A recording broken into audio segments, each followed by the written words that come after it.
I mean, I tried for a really long time to be the daughter that I was expected to be. And on the outside, it was very much presented to be completely happy and okay with everything, but there's always that festering misery inside because what the world is seeing you is, you know that it's nothing close to who you know yourself to be.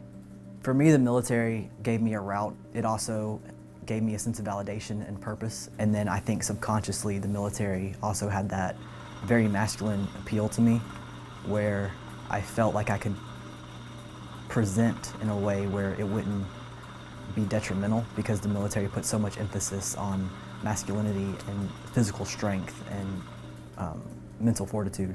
So to me, it was almost going to be my safe place. Once I started hormones, probably within the first month and a half, on the civilian side of things, I was never gendered incorrectly. I was seen completely as male all of the time until I had to go into work, and then it was back to the female standards. I knew everything that was on the table, but at the same time, it was completely worth it. It felt like taking my first breath.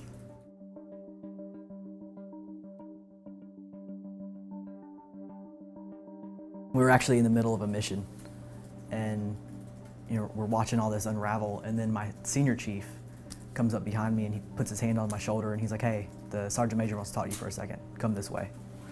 And then he escorted me out of the watch floor into his office.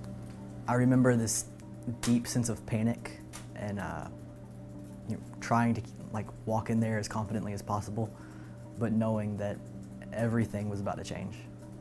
He presented me an official Navy record and then a document from Afghanistan and asked me to explain the discrepancy. And he looked at me and he said, "So what are you?"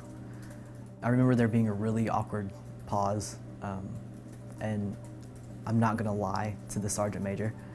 So when I finally answered him, I looked him dead in the face and told him I'm a male. I was very lucky with my command in how supportive they were, but they still pretty much gave me the option of, you can transition or you can serve.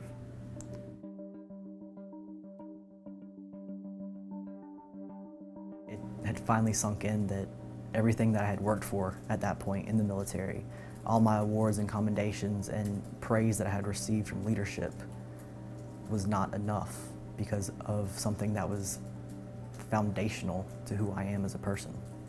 We are sailors, we are soldiers, we are Marines, we are airmen, we are guardsmen. The fact that we are transgender is, usually 5th or 10th or 70th on our list of things that make us who we are.